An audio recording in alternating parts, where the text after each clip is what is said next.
Welcome to the Ranch and Range podcast. I got myself in a pickle this week, so you guys are going to have to do some experimental stuff with me. I'm working on a chapter for regenerative book, and I've been diving into. You've seen it if you follow me on LinkedIn. You'll see I've been diving into different people that worked on different parts of sustainability and regenerative, and sort of laid the bedrock of what we are trying to accomplish with regenerative agriculture. This big transition to improving soil health and many different aspects. So I've been trying to tie all these different thinkers together, and I'm going to read this to you. So it might be pretty boring. Might not be so bad if you're on the podcast, but if you're watching on YouTube, it might not be so pleasant because I'm a terrible reader. But I made a commitment to do a podcast every week, and I couldn't round up a guest. We had some scheduling conflicts. So for me to do a podcast this week, it's just going to be me. Anyways, this is experimental. I hope you enjoy it. It's going to be long, but maybe it'll give you something to think about. And I'll probably, well, hell, it's 25 pages. I was going to post it in a LinkedIn article. I might do that anyways. It's big, but it should flow right out. So let's just get to it. Today, I want to dig into something that's been on my mind for a while, a shift from sustainability to regeneration. It isn't a systemic shift, it's a fundamental difference about how we look at the land and agriculture and conservation. These are Theodore Roosevelt. Yeah, that TR. I love TR. Just watched a great series of him on Prime Video, free, and really well done. But I've read the books more on Horseback and Theodore Rex, and there's another one I can't remember. The Colonel. Amazing character and set so much up of what we see conservation as now. Anyways, I think that really want to dive into what I thought TR was talking about. He was way ahead of thinking about conservation, but if you heard today, I think he'd be using the word regeneration instead. I believe that he believed in leaving the land better for the next generation, just not maintaining it in a frozen, unimproved state. But somewhere along the way, sustainability became the catch-all term. Wrapped up in corporate ESG initiatives detached from the original meaning, it became a game for financial pros and Pagodia vests and policy wonks who think they can regulate land health from a boardroom. So today I want to talk through how we got here, how thinkers like TR shaped our original understanding of stewardship, and how, most importantly, why we need to reclaim the word regeneration if we actually care about the land, our food system, and the future of ranching and farming in America. Let's start off with this TR quote. I think it's a good one. He's got gobs of good quotes, but this is a good one, and this is what we're basing this on. The nation behaves well if it treats its natural resources as an asset, which in turn, which it must turn over to the next generation, increased and not impaired in value. That's not just conservation, it's regeneration. Roosevelt wasn't talking about locking up land and bureaucratic red tape, he was talking about stewardship. TR believed using resources wisely, not hoarding them or leaving them untouched. He created the national parks, yes, but he also supported responsible forestry, water management, and agriculture that would build the nation's strength. His view of conservation wasn't about restriction, it was about renewal. Think about that. Turnover to the next generation increased, not impaired, in value. Not just holding on to what we have, but actively making it better. Now, fast forward 100 years, the word sustainability has been just stretched far beyond what I think TR, when he stood at the gates of the Yellowstone, had in mind when he dedicated that first national park. Sustainability to him meant something else. These days, you see it slapped onto everything. Corporate sustainability reports, carbon credits, greenwash food labels, ESG funds. Slap a sustainable label on anything remotely green sounding, and suddenly it's a marketing term. But ask yourself, what does sustainability actually mean in practice? If a Rancher tells you he has a sustainable operation. Does that mean he's actively improving the soil earth, or does it mean he's figured out a way to keep the wheels turning without completely depleting the land? Rancher might not have been the best term in there, but you get the drift. Too often, sustainability has been used to justify less bad practices rather than truly beneficial ones. Focus on maintaining the status quo rather than asking the harder questions. How do we leave the land better than we found it? Now, let's compare that to regeneration. Regenerative agriculture is about maintaining. It's about improving. It's about increasing soil matter, restoring water cycles, building biodiversity, and making more productive over time. This isn't a new age theory. It's what good ranchers and farmers have been doing for centuries. It was what TR was talking about with his conservation policies.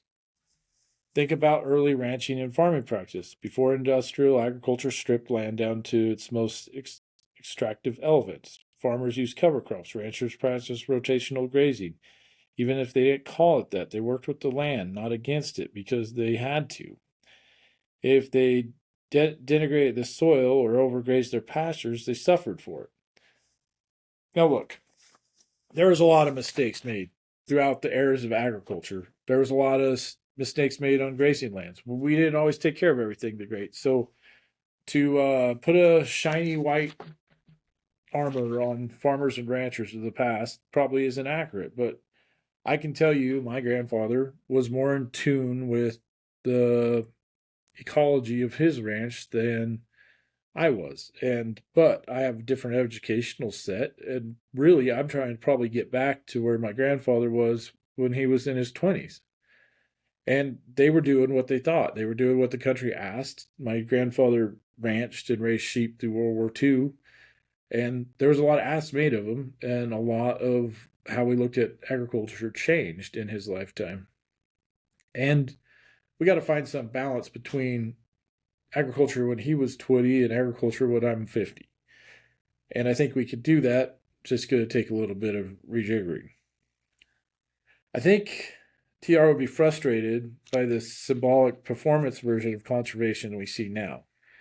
He might look at the Antiquities Act as it is used today, how we lock up the lands with little thought about active management. He might even question whether we lost the real meaning of stewardship. He would probably push back against the idea that land should be left untouched rather than improved. He'd probably remind us that real conservation is hard work. It's not a set of policies or corporate initiative. It's boots on the ground effort to make land healthier and more productive. That's the old dirt on your fingernails heuristic. Another thing Roosevelt would have recognized today is how conservation has become political football. Back in his day, conservation was practical. It wasn't left or right issue, it was a matter of national thing. He saw land as a form of national wealth. He understood that if America wanted to stay strong, it needed to take care of its forests, water, and soils.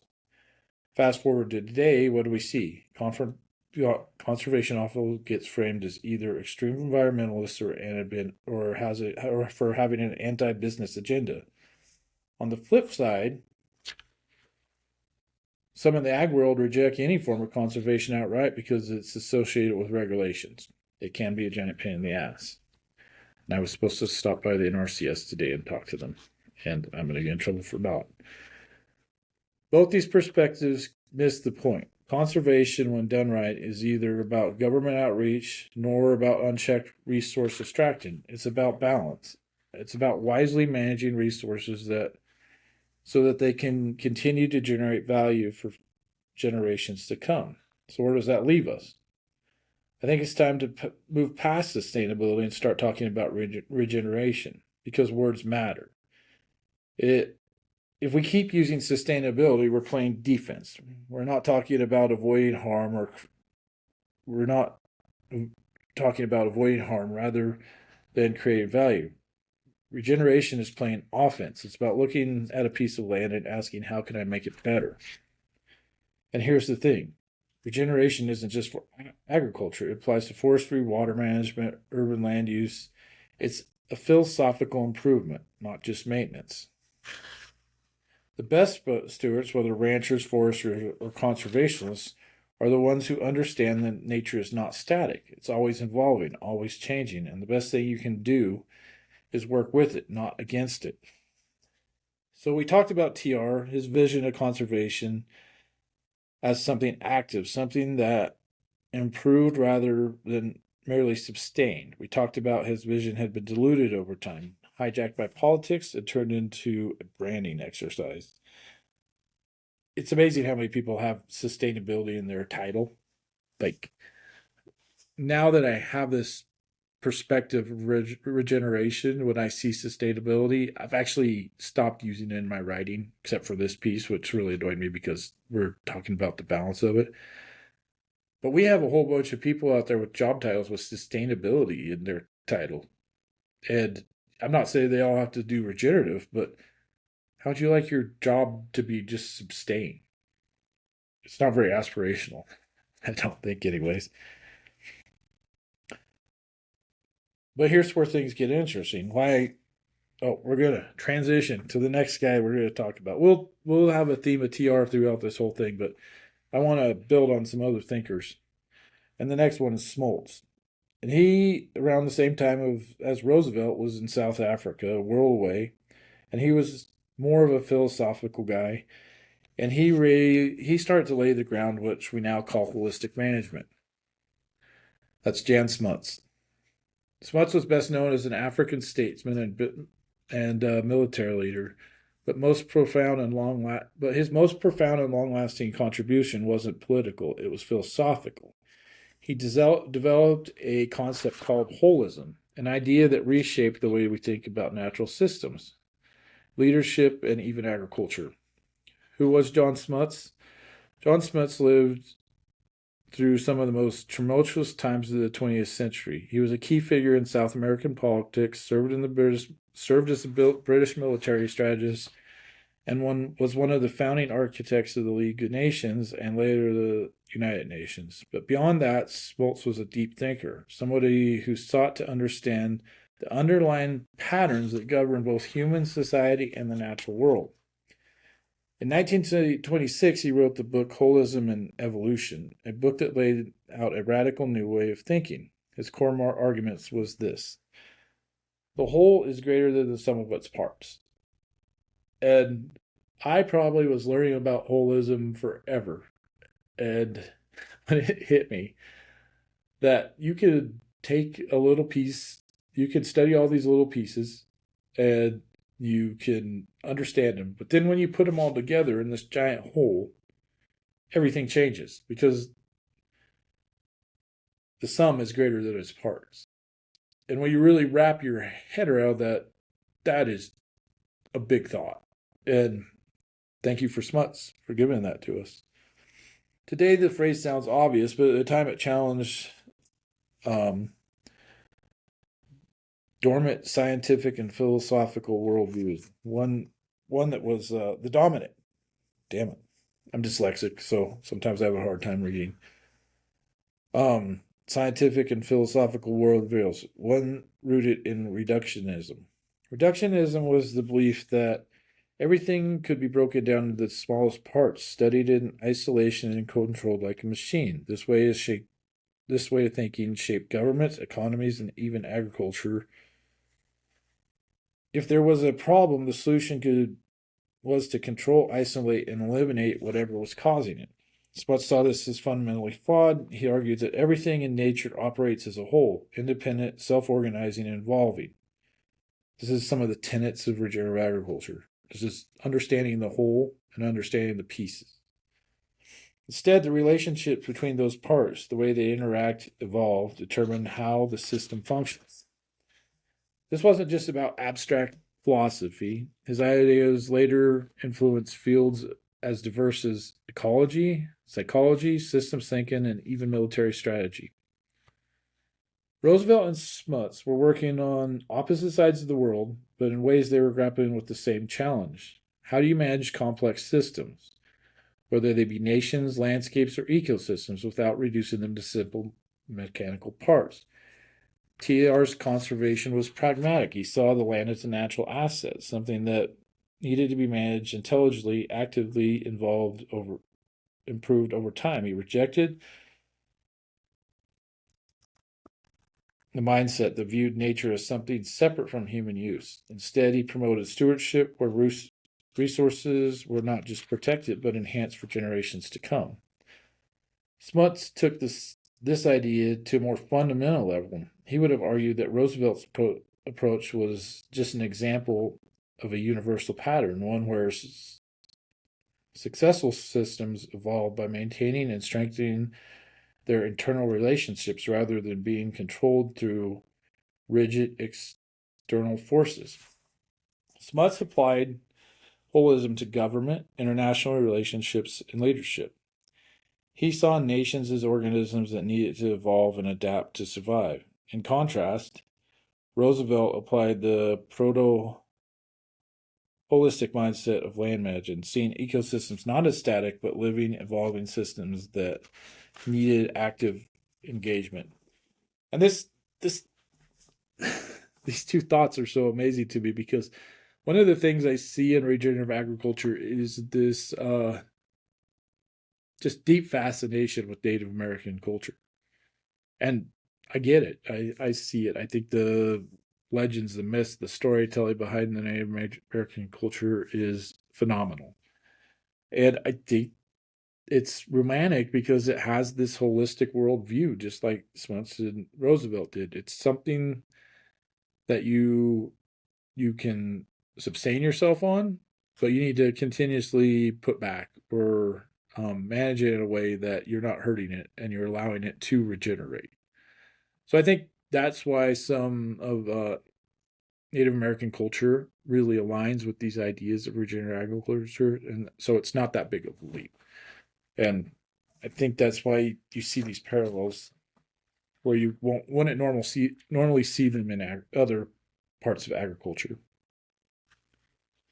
Smuts applied holism. Oh, while Tier might not have called the approach holistic, Smuts would have looked at what Roosevelt was doing by recognizing an example of the theory of his work. Both rejected the idea that systems could be left untouched. Both believed in active management, whether land or nations, to ensure long-term resilience. Both emphasized interconnected relationships over isolated actions. Smuts provided an intellectual framework for what TR was doing on the ground. Now let's take this a step further. Smuts' idea of holism directly challenged reductionist approach that has dominated agriculture for the last century. Think about how most modern farming and ranching operates. Soil is treated as a medium rather than a living ecosystem. Pests are seen as enemies rather than symptoms of imbalance. Cattle are managed as isolated production units rather than part of a complex grazing ecology. This reductionist thinking, it isolates problems, it tries to fix them with quick solutions, fertilizers, pesticides, antibiotics, rather than addressing the deeper imbalances that created the problem in the first place. Smuts would have argued that this approach was doomed to fail. Why? Because no system exists in isolation. If you fix one variable without understanding its connections to everything else, you often create unintended consequences that are worse than the original problem. And this is where we make a bridge to Alan Savory. Savory didn't invent holistic management out of nowhere. He was deeply influenced by Smuts' idea and applied them directly to land management. Smuts never designed an agriculture system, but he laid the foundation for one. He taught that successful systems don't function as independent parts. They thrive because of their interconnectedness. Savory took this principle and applied it to grazing, soil health, and ecosystem restoration. He realized that livestock weren't the problem in land degradation. They were the missing component in a broken ecological cycle. Instead of looking at overgrazing as an isolated issue, he saw it as part of a larger systems problem. Poor management had disrupted natural cycles. Removing animals didn't restore the land, it made it worse. And the only way to heal degraded grasslands was to mimic the natural behaviors of grazing animals. That's holism applied in the real world. Savory wasn't just reversing desertification, he was proving Smuts right. He showed that you can't fix a broken system by treating symptoms. You have to understand the entire system to restore its natural relationships. Why does this matter? Because we are still trapped in this reductionist mindset. Industrial agriculture treats soil like a chemistry problem instead of a biological system. Conservation efforts still try to protect land by removing human involvement instead of engaging in active stewardship. Policymakers regulate land use through isolated laws instead of considering how all the parts of the system interact. I think that a good example of that would be the spotted owl.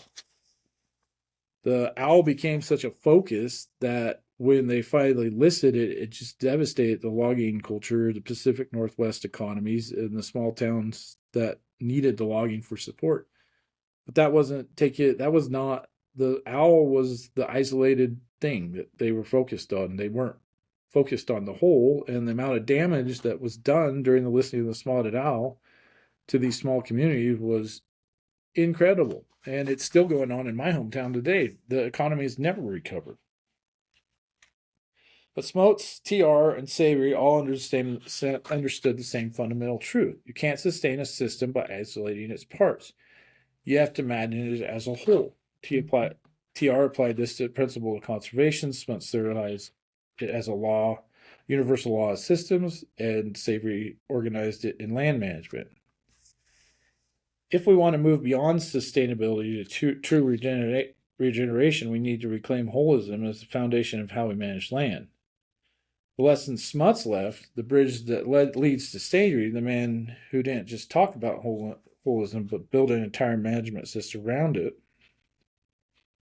So far, we talked about Roosevelt's conservation efforts, his belief that land should be actively managed, improved, and not locked away, and explored Jan Smuts' theory of holism, the idea that a system must be understood as interconnected wholes or isolated parts. But now we arrive at got a little off the path here.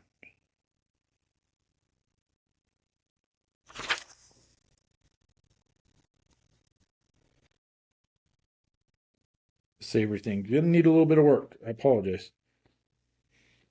We'll start here. What Savory discovered was that ecosystems improved alongside grazing animals and healthy grazing. Wild herbivores moved in tight herds, constantly grazing, trampling, and fertilizing the land. Their movement stimulated plant growth, cycled nutrition, and built soil health. Without them, the land began to degrade. Realization was the birth of holistic management, a system that mimics natural grazing cycles to restore landscapes.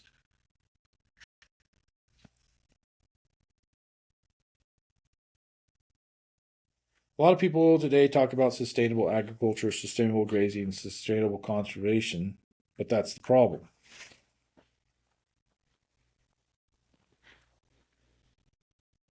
It's still about keeping things the same.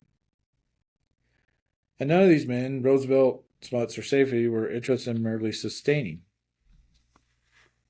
Sustainable. Sorry, this is where the experimental problem runs off the rails a little bit.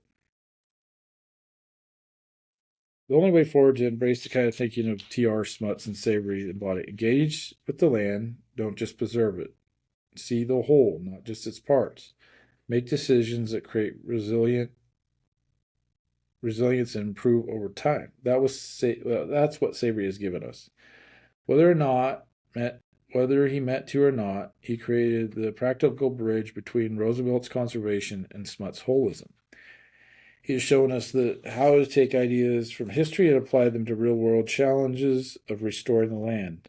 And the next step, the one that's on all of us, is putting these principles into practice, because if we just aim for sustainability, we're aiming low. The goal of regeneration is for this time now. So there was another guy that influenced Savory, and this is a little side tangent, but I think he's one of those thinkers that you have to include in this sort of foundation of regenerative agriculture, and that is um, Adrian Voisin. He was a French botanist and farmer whose work in the 20th century also laid essential ground for work for what we recognize as regenerative grazing practice. His seminal book, Grass Productivity, published in 1957, became a cornerstone for modern grazing systems, influencing figures like Savory and countless others in regenerative agriculture. Voisin wasn't just a scientist, he was a practical observer of nature. He spent years studying the dynamics of pastures and the complex relationships between soil, plants, and grazing animals. His observation led him to develop principles that have profound implications for regenerative agriculture. This is the one I love. This is always something that I hold in the back of my mind.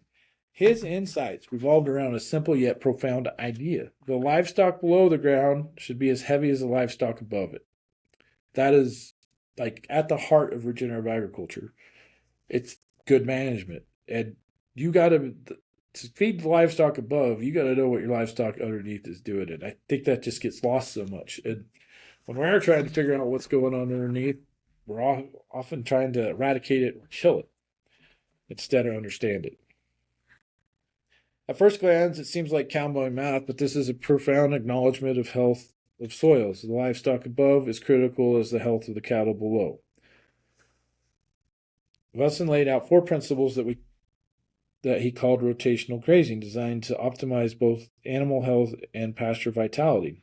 Adequate rest. Pastures need time to recover from grazing. The rest period allows grasses to rebuild their inner reserves and maintain root health, leading to stronger, more resilient plants. Short grazing duration. Keep grazing periods short by moving animals frequently, and frequently you prevent overgrazing, protect plant health, and stimulate growth. Nutritional prioritization.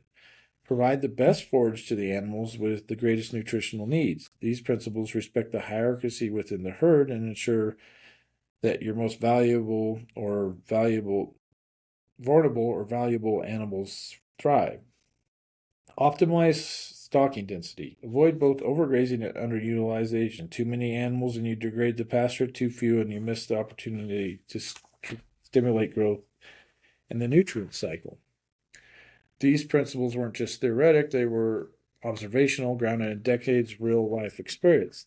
And he laid the foundation for holistic management as developed by Savory. So Savory applied both Smuts and Voisin's principles. So, just covered that. I will go ahead of myself.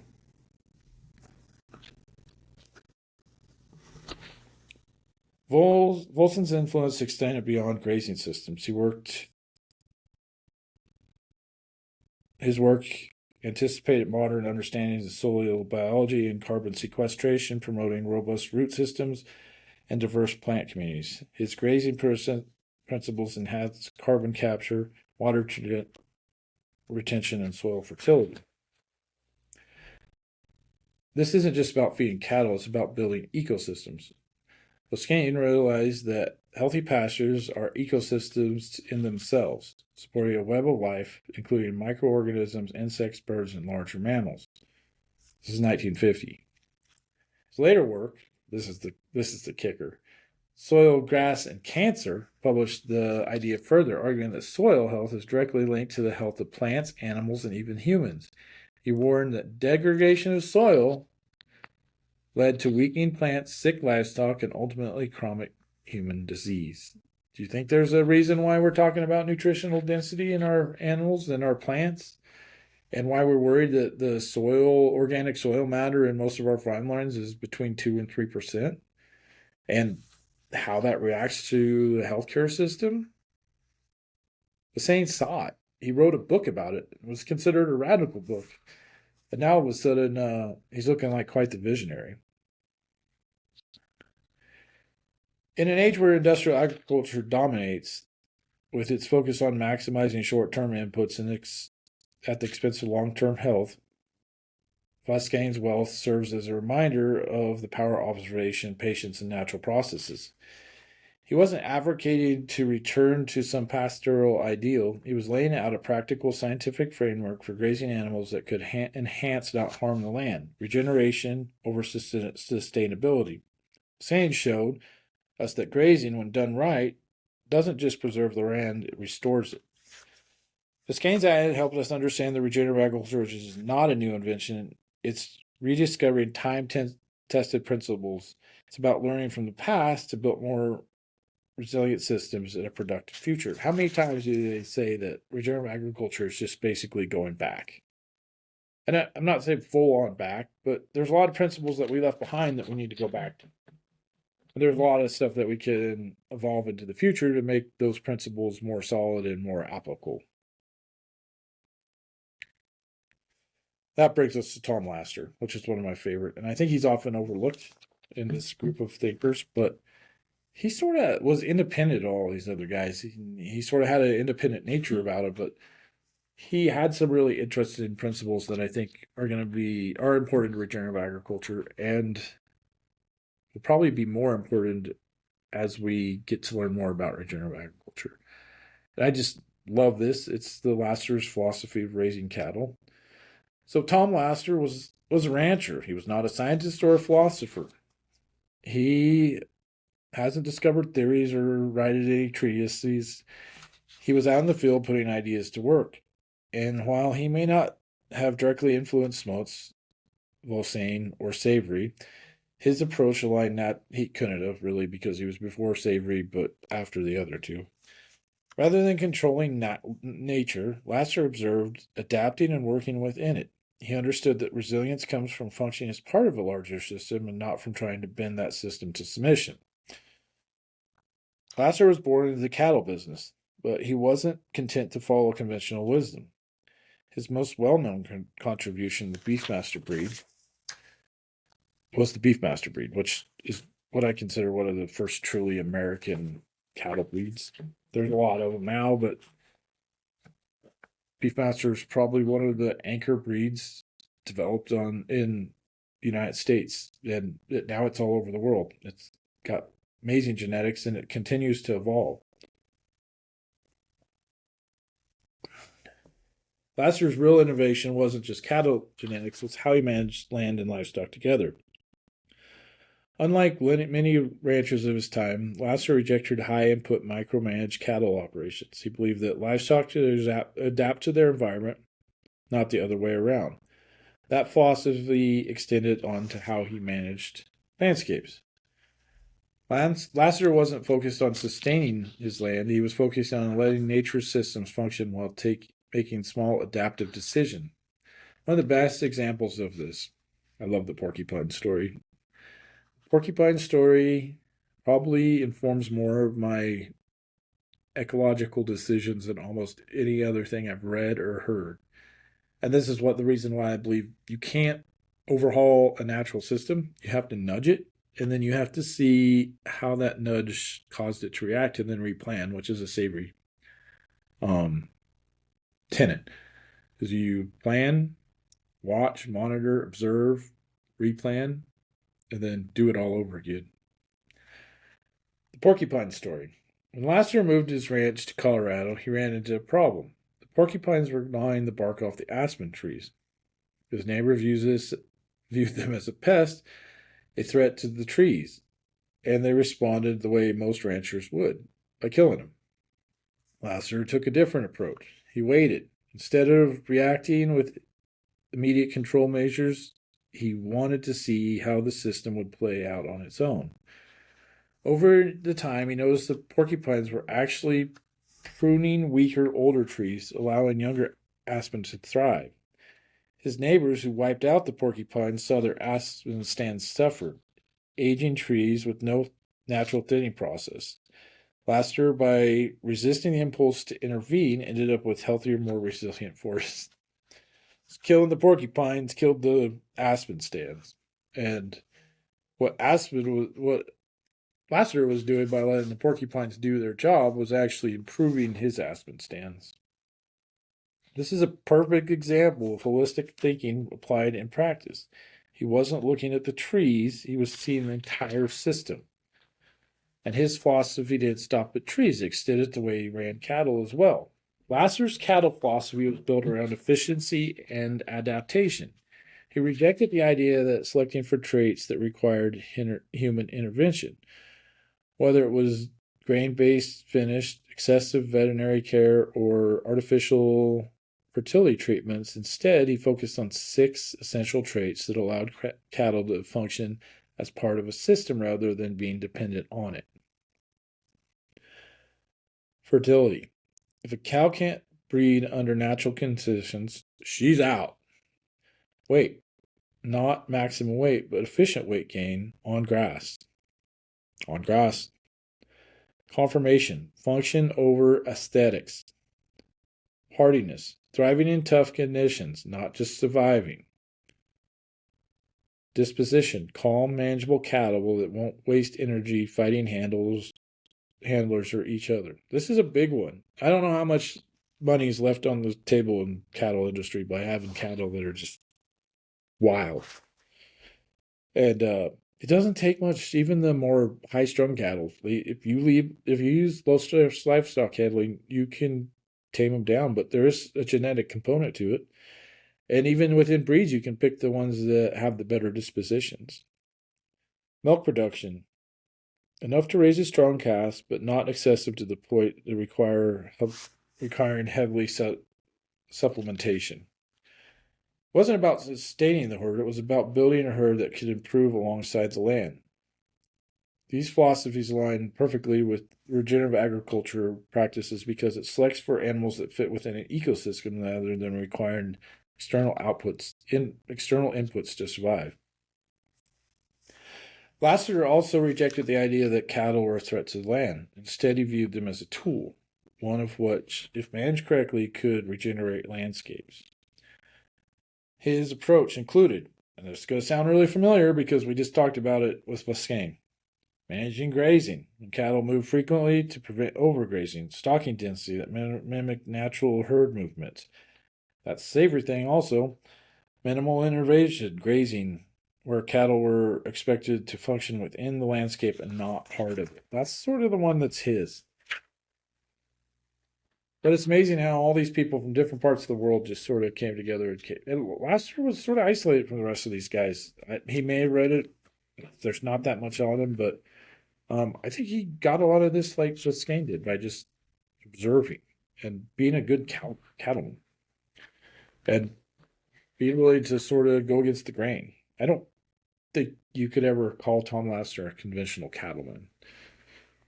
He wasn't trying to sustain the land as it was. He was trying to enhance it by selecting cattle and management strategies that would be in sync with nature. This ties back to Savory's insights about grazing animals as a necessary part of grassland ecosystems. The difference, Savory built a structure framework around the ideas. Lasater did it intuitively. That's well phrased. I didn't do so bad there. Intuitively. So let's do a little bit and tie this back together. Why Lasater's philosophy reinforced regeneration over sustainability like Theodore Smuts, Alaskan, and Savory. Lasater was not... I'm going to have to... That word makes sense to me when I wrote it, and now I can't even read it. He didn't believe in maintaining a landscape as is. He believed in making it more productive, more resilient, more balanced. If he had followed the sustainability model, he would have supplemented his cattle with grain to maintain weight, kept high maintenance genetic because they were the industry standards, eliminated porcupines to protect the aspens. See how this is all tied together? This is a way of thinking. It's a philosophy. Instead, he chose regeneration. He chose to build a breed that could function naturally on the land. He let nature do its work instead of trying to control it. He allowed land, livestock to evolve together as one system. That's why Lasater, even though he was never formally part of the regenerative movement, represents one of its best examples. Regeneration is not about forcing nature into submission. It's about working within the system to enhance it. Over the last few segments, we talked about TR's vision, conservation, Jan Smuts' theory of holism, Alan Savory's holistic resource management, André Voisin's principles on grazing, and Tom Lasater's philosophy of working within nature rather than against it. Each of these men played a role in shaping the foundation of what is regenerative agriculture now, even if they didn't use that term. And now we come to the 300-pound gorilla, at least in modern days, and we come to Gabe Brown, a man whose story is entirely modern. He embodies the lessons of those that came before him. And I have no idea who influenced Gabe Brown. I love his book, Dirt to Soil, and we'll talk about it. But Gabe Brown's the man of the hour, the guy that's driving regenerative agriculture now and one of the big leaders. And everybody knows the story, but I'm just going to go over in this podcast in case somebody out there hasn't heard it.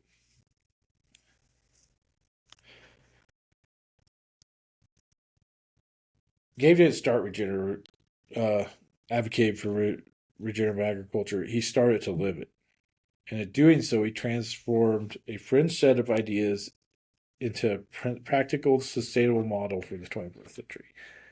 He's sort of the one, even though he's a farmer, not a rancher, or running cattle in Zimbabwe, or in Biscayne, was from some Scandinavian country, Dutch, I believe.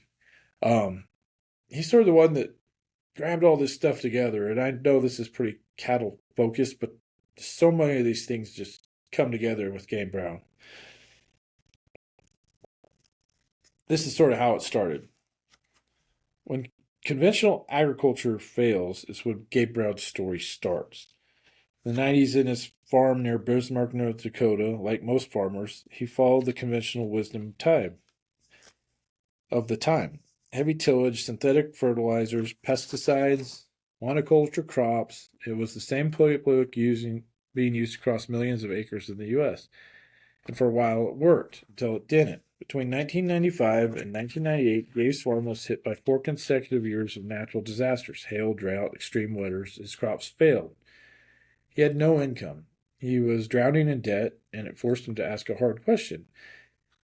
If the way I've been taught to farm is so good, why am I one bad year away from bankruptcy? That was the moment that Gabe Brown realized that something needed to change. The turn to regeneration. Rather than doubling down on synthetic inputs, Brown started experimenting. And what he discovered was nothing short of revolutionary. Instead of fighting against nature, Lasater, he decided to work with it, bringing his farm back to life, using the same principles that Savory, Voisin, Lasater, and even Roosevelt had touched on decades before. Stopped tilling his soil, allowed soil structure to rebuild naturally, improving water retention and reducing erosion. He introduced cover crops. Rather than leaving fields bare, he kept the ground covered year-round, feeding microbes and restoring nutrients. He diversified his crops. Instead of growing a single cash crop, he planted a mix of species, mimicking nature's diversity. You know that the more diversity you add to a piece of ground, like 6 to 8 is pretty good, but if you can get up to 12, what you see is like exponentially better because of the connections and how the plants can share stuff back and forth. So it doesn't get talked about very much, but plant diversity, if you can support a lot of plants, is bonkers in what it can achieve. He integrated livestock into his fields. Just like Savory and Voisin had shown, properly managed grazing animals stimulate plant growth, fertilizes the soil, and restore ecological balance. And within a few years, the results were undeniable.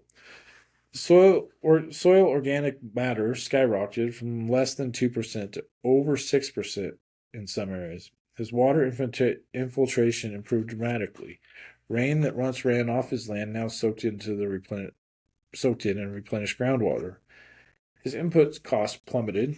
He was no longer dependent on expensive fertilizers and pesticides. His farm became more resilient. Droughts and floods that devastated neighbors barely affected his fields. Most important, he was making a profit again. How Brown's practices mirror the past. What makes Gabe Brown's story so powerful is that even though he was learning through trial and error, he was rediscovering principles that regenerative thinkers have been advocating for decades. He embraced his Smuts holism. Brown realized that you can't fix a farm by focusing on isolated problems. You have to look at the whole system.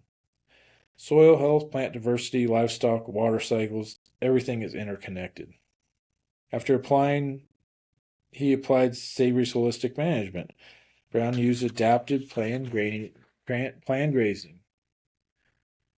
Okay, let's bring it home. He applied Savory's holistic management. Okay, we got that. He followed Voisin's grazing principles. He ensured adequate rest periods for pastures, used shorter grazing durations, and focused on optimal stocking density and improving soil health. He followed Lasater's mindset. Like Lasater, Brown rejected high input dependent driven farming. He selected for resilience, prioritized crops and cattle that could thrive without chemical crutches. He embraced Roosevelt's vision. It's coming back around. Took me a while to get there. Famous quote, "The nation behaves well if it treats the nation's natural resources as assets which turns over to the next generation increased and not impaired in value," became the reality on Brown's farm. Brown wasn't interested in sustaining land, because quite frankly, the land he started with wasn't worth sustaining. He wanted to regenerate it. Gabe Brown is the birth of the movement, the regenerative agriculture movement. In the early 2000s, word had spread to farmers and ranchers, started visiting Brown's operations, seeing firsthand what regeneration looked like. And they weren't just seeing ecological transformation, they were seeing financial transformation. Farmers who had been struggling with range-driven margins realized they could reduce input costs and increase profits. Ranchers saw rotational grazing and healthy soil could produce better forage, healthier cattle, and higher quality beef. Landowners who watched their fields turn into dust realized that regeneration could bring back life to the soil. And Gabe Brown didn't stop at running a profitable farm. He started educating others, writing his book Dirt to Soil, and co-founding the Soil Health Academy, training thousands of farmers worldwide in regenerative techniques. This guy's amazing.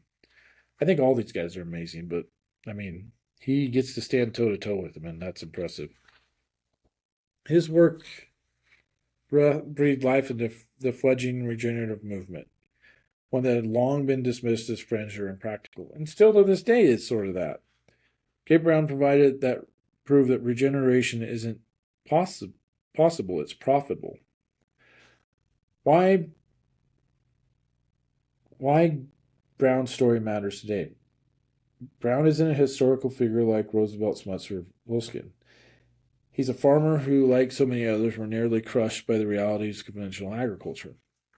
But instead of failing, he rewrote the playbook, showing that regeneration is the only viable path forward.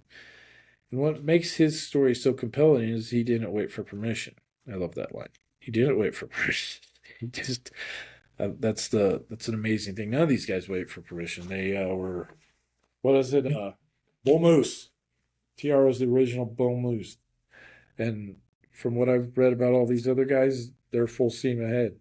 If you ever watched the debate with Alan Savory, very quiet, very direct. He's a farmer who's like so many others, but instead of failing, he wrote the playbook. Here's what makes the story so compelling is that he didn't wait for permission. He didn't wait for government incentives. He didn't wait for corporations to change their heavy input models. He didn't wait for academic to validate what he's doing. He just started. I just start a lot of stuff, and it's amazing how much it's changed our operation. This myth that we have around experts in this country is, quite frankly, really super frustrating to me. You can go out and figure out how to do most of this stuff. You can observe like these guys observe. You can nudge your ecosystem to do what it wants. You don't have to have an academic standing by your side. You don't have to hire a consultant. These things are all we're in tune to do this. It's coded in us. We're the greatest sensory computer walking around on the face of the planet. We can take in information, we can process it, and we can make rational, logical decisions. Don't sell yourself short. And use these guys as a model. This is all capable for all people that are in agriculture. And now, because of his willingness to question the system, thousands of farms and ranches are following in his footsteps, rebuilding soil, restoring landscapes, and proving that regenerative agriculture isn't just an idea, it's the future. For generations, we were told that sustainability was the goal.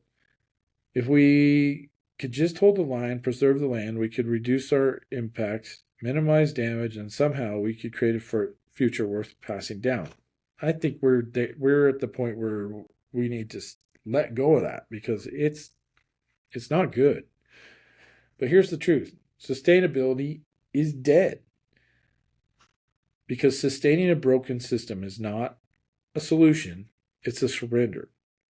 The evolution of regeneration. Theodore Roosevelt understood this a century ago. He didn't want to protect the land. He wanted to increase its value for the future generations. Smuts laid an intellectual foundation showing that nature is not a collection of isolated parts, but a living interconnected world. That's where we're at. We're in a living interconnected world, and you can see it all through our society. The breakdown of the healthcare system, the ultra-processed foods, arguing about red dye and cereal. It's ridiculous. We don't need to live this way. We can live healthier. We can have better food. We don't have to kill the soil anymore. We don't have to put inputs in that are so harmful that they break up the microbiome network and kill the bugs in the ground. We can do so much better. Alan Savory took the philosophy and applied it to grazing, proving that livestock, far from being a problem, are a critical part of restoring landscapes. God bless the ruminant. The ruminant is one of the most amazing creatures in this world. I always joke that the reason why the aliens are coming here is because they're studying the cattle, because they've been all across the galaxy and they never seen anything like a ruminant. They're like, how are we going to take this back to our solar system? Because we could use this. We might be the only place in the galaxy that has a ruminant. Why do you think they come down and cut them up? Just cows. Have you ever seen any other mutilations? Nope. It's always about the cows. Adrian Viscain showed us that pastures aren't just food for cattle. They're living ecosystems to manage properly. You can regenerate the soil, capture carbon, and create abundance. Remember, the soil below is just as important. The livestock below the ground is just as important as the livestock above the ground. Just keep that. If you take anything away from this podcast, that should be one of the things you take away. Tom Lasater, take the porcupine story also. It'll change your life. Tom Lasater provided the resilience that proved that resilience doesn't come from control, it comes from adaptation. That cattle, land, and people function best when they work together rather than against nature.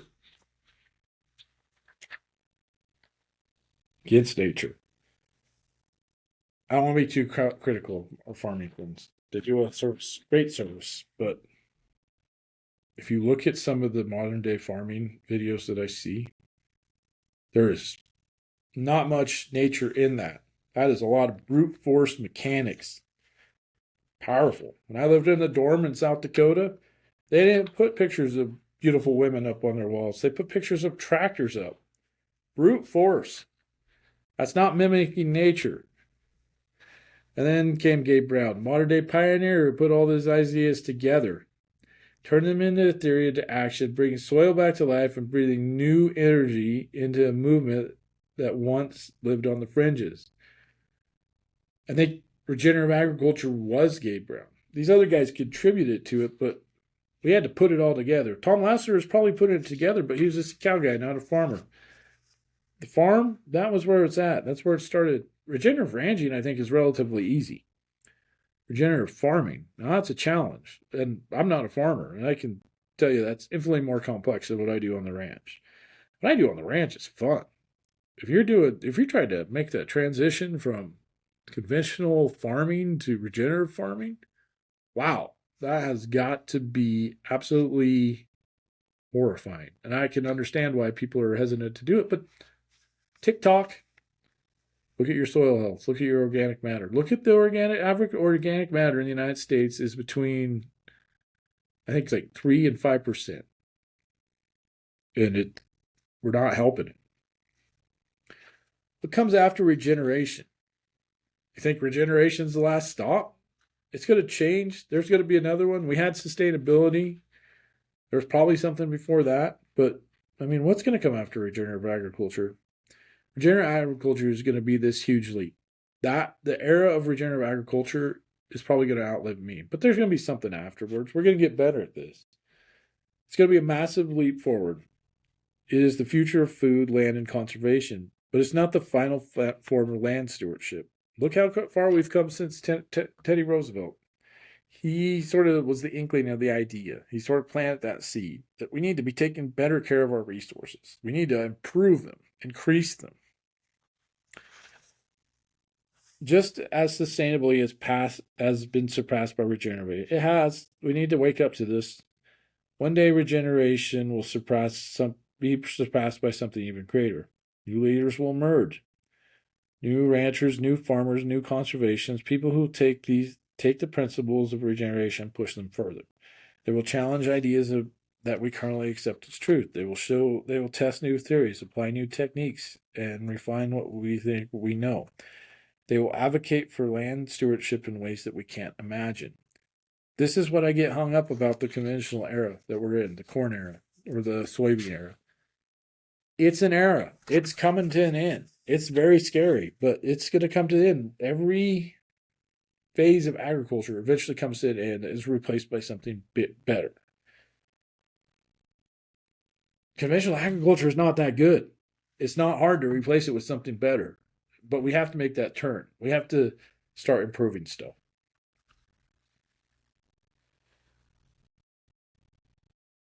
There will challenge this idea of what we currently accept as truth. I got that.